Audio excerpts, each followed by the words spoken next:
Nasa 30 bahay ang nasunog sa Bacoor, Cavite kanina madaling araw. May unang balita si Bam Alegre.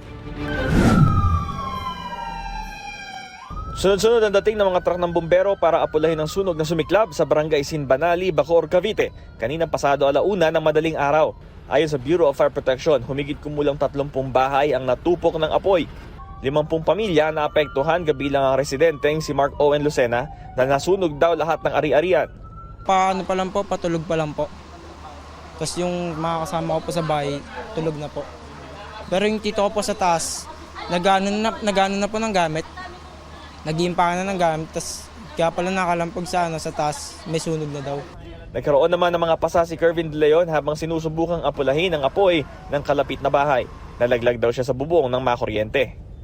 Kasi yung isang bahay po nakatabi, masusunog na.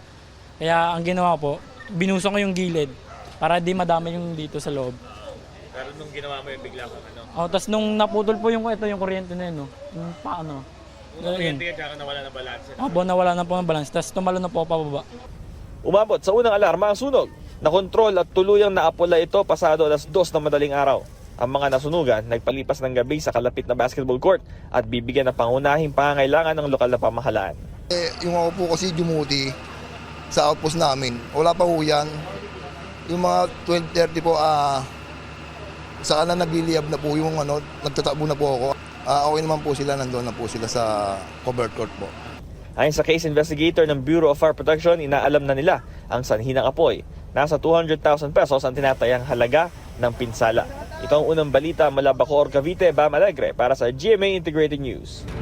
Igan, mauna ka sa mga balita, mag-subscribe na sa GMA Integrated News sa YouTube para sa iba't ibang ulat sa ating bansa.